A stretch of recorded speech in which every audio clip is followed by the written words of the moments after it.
Some fathers get a phone call in the middle of the night that changes everything. I got 3 days of nothing, and that silence nearly destroyed me before my own sons ever said a word. My name is Gary Cooper. I'm 52 years old, and I run Anvil Biomed out of Shaker Heights, Ohio. We calibrate and repair the machines hospitals cannot afford to lose: MRI units, surgical lasers, equipment that beeps, hums, and keeps people alive. I built that company with my hands, my back, and years of missed sleep. I built it so my sons would never know what it felt like to go without. My father shipped out when I was 7 and never came home. Nobody taught me to throw a baseball. Nobody sat beside me when I was scared and told me everything would be all right. So when Harry was born, and Darren 2 years later, I made myself a promise. My boys would never know that kind of emptiness. For 25 years I kept that promise. Then, on a Tuesday in late May, a lease renewal notice arrived for Harry's apartment in Miami. It was a luxury high-rise in Brickell, with a wraparound balcony overlooking Biscayne Bay. I had co-signed the lease when Harry got his first serious job. My credit and signature were the invisible steel beam holding the place up. The renewal was due in 5 days. The property manager needed one detail confirmed about Harry's income before I signed. One phone call, 30 seconds. I called him from my office, straight to voicemail. "Hey, it's Dad. I've got the lease paperwork. Call me when you get a second." By the next afternoon, he still had not answered. That was unusual, but not terrifying. Harry could be careless with his phone. I called Darren, assuming he would know where his brother was. Voicemail. I left another message. "Guys, I need to hear from you. Harry's renewal deadline is coming up." That night, my wife Kate noticed I had barely touched dinner. "The boys aren't answering," I told her. "Neither of them. They're grown men, Gary. They're probably busy." She was right, so why did my stomach feel like it was folding in on itself? By the third day, annoyance had become terror. I called Harry 7 times, Darren 5, nothing. I stopped eating. I stopped sleeping. Every time I closed my eyes, I saw wreckage on Interstate 95. I saw police officers standing on our porch with their hats in their hands. When you lose a father at 7, part of you never stops expecting the world to take people without warning. At 1 in the morning, I sat on the edge of our bed with my phone in my hand. Kate sat up behind me. "Gary, come to bed." "Something is wrong." My voice cracked in a way I had not heard since my father's funeral. 3 days, Kate. Both of them. That isn't normal. She looked at me, and I saw the fear reach her too. "Pack a bag," I said. "We're flying to Miami." We took the first flight out of Cleveland. Kate held my hand while I imagined every tragedy a father's mind can create at 30,000 feet. None of them prepared me for what was behind Harry's door. We landed after 2. I rented a Lincoln Navigator and drove straight to Brickell. The building rose above the skyline in glass and chrome. We rode to the 14th floor without speaking. My hand was shaking when I raised it to knock. Then I heard music, laughter. Balloons were taped beside the door. For half a second, relief hit me so hard my knees almost gave out. They were alive. Harry opened the door holding a drink. His smile froze. "What are you doing here?" "Not Dad, not Mom, not even, is everything okay?" I stared at him. "I've been calling. We thought something happened to you." Kate stepped forward, her hands rising to her mouth. "Oh, thank God. We were sick with worry." Harry rolled his eyes. "We didn't answer because we didn't want to talk to you. Stop calling us. We have our own lives. You're suffocating us. Stay on your own." Behind him, the balloons shifted gently in the air conditioning. I had been struck by equipment, injured in workshops, and hollowed out by my father's absence for 45 years. Nothing landed like those words. A young woman appeared beside Harry holding a pink drink. "Honestly," she said, crossing her arms, "do you ever stop hovering?" Kate blinked at her. "I'm sorry, who are you?" The woman raised her left hand. A ring flashed under the hallway lights. "I'm Haley, his fiancée. This is our engagement party, which you're currently ruining by showing up uninvited. Our son was engaged. We found out while being told to leave." Kate's face collapsed in a way I had never seen in 28 years of marriage. Back home, inside our fireproof safe, was her grandmother's antique ring. Kate had kept it polished for 20 years, wrapped in faded blue cloth, waiting for the day she could give it to the woman Harry chose. Now she was standing outside his engagement party like an intruder. Darren appeared carrying a tray of food and groaned when he saw us. "Are you serious? You couldn't let us have one day?" Something inside me steadied. "I didn't come to ruin anything. Harry's lease renewal is due tomorrow. I'm the guarantor, and the property manager needed a detail confirmed. I called both of you for 3 days." Darren laughed. Here comes the savior complex. You think because you signed some paper, you get to track us. He shook his head. This is why we chose colleges thousands of miles away. We wanted to get away from your constant help. Harry nodded. You use money and fixing things to keep tabs on us. I pay my own rent now. I don't need you acting like a hero. Then he said the part that broke something permanently. We saw your calls, we ignored them on purpose. We wanted to see how long it would take you to get the hint. For 3 nights, I had imagined my sons dead. They had watched my name appear on their screens and let me suffer to teach me a lesson. Haley gestured toward the elevator. We're celebrating with people who actually matter. Please leave. I did not yell.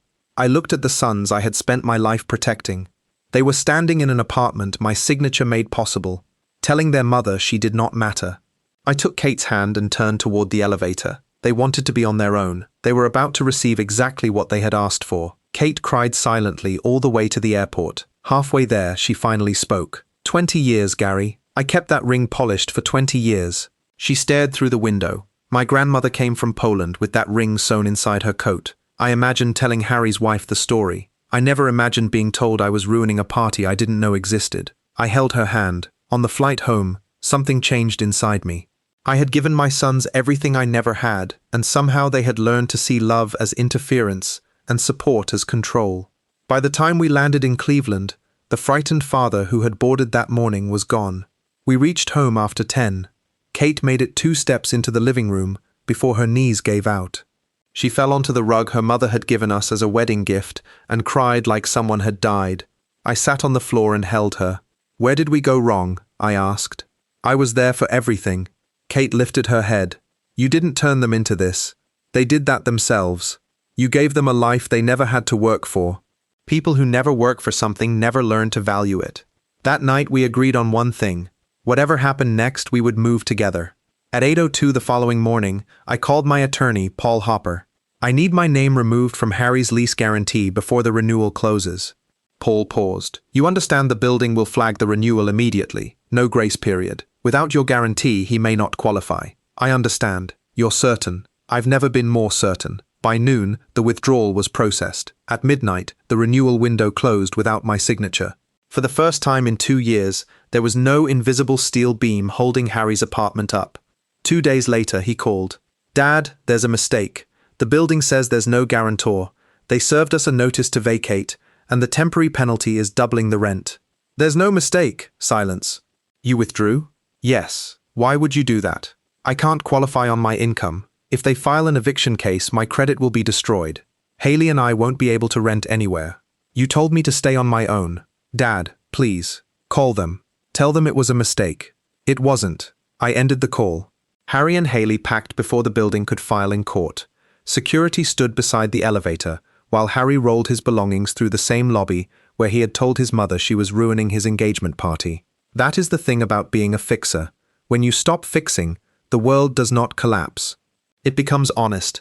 Over the next week, I examined every financial thread tying my sons to me. Harry had a business line of credit secured by my company's assets. I revoked authorization for him to use my collateral. The bank froze the account and gave him 30 days to provide new security. I notified the lender on Darren's Jeep that I would not cover future delinquencies. Darren's credit alone was poor enough that the bank demanded a restructure. I did not argue with them. I let the banks measure my sons without my shadow covering them. 3 weeks later, a yellow rental truck pulled up outside our house. Harry and Darren had driven 18 hours from Miami. Without the credit line, Harry's business had collapsed. Without my signature, the lifestyle they believed they had built disappeared. They entered the same living room where Kate had fallen apart. Harry was crying. How could you do this to us? We're your family. You're ruining our lives over one argument. One argument? I looked at him. You watched your mother and me call for 3 days while we thought you might be dead. You ignored us deliberately. Now the world is teaching you what your silence taught us. His tears turned to anger. You're a control freak. You want us to fail. This is revenge, because we didn't invite you to a party. I don't want you to fail, but you said you did not need me. If that is true, you do not need my name on your apartment, my company behind your business, or my signature on your debts. I leaned forward. That isn't revenge. That is adulthood. Harry searched for another weapon. Mum would never agree to this. You did it behind her back. Kate stepped out of the kitchen. Your father and I made the decision together. Her voice was steady. We are honoring your request to be left alone. Darren stared at her. Mum, you can't be serious. I stood and placed my hand on Kate's shoulder. You wanted us out of your lives. We're out. Good luck. For the first time, they understood this was not a bluff. They left blaming us for their eviction, their debt, and their collapsed plans. But the silence after the door closed did not feel like grief. It felt like peace. The following week, I met Paul again. I want the trust rewritten. How completely? If I die first, everything goes to Kate. If she dies first, everything comes to me. When we are both gone, the boys receive nothing. Paul waited. The estate goes to scholarships for children of fallen military veterans. Kids whose fathers shipped out and never came home. Kids who would give anything to have a father call and ask how their day went. He nodded and opened the file. I had spent my life trying to become the father mine never had the chance to be. My sons treated that love as something disposable. But there are children living in houses with folded flags on mantles who understand exactly what a father's presence is worth. That is where my legacy will go. Months passed. The calls slowed and eventually stopped. I heard Harry and Darren moved into a small apartment together outside the city. No balcony over Biscayne Bay, no luxury cars, just bills, rent, and the ordinary weight of adulthood. Sometimes it still hurts. Then I remember the hallway. I remember the balloons. I remember Kate's ring wrapped in faded blue cloth. Most evenings now, she and I sit on the back porch with coffee and watch the sun fade over the yard where our boys once learned to ride bicycles. One evening, she placed her hand over mine. 28 years together, and I finally understood something. I spent my entire life trying to protect my sons from the emptiness I grew up with. Somewhere along the way, I forgot to protect the woman who had stood beside me through every version of myself. My sons have their own lives. They made that clear in a doorway in Miami. Kate and I have each other, and that, it turns out, is more than enough.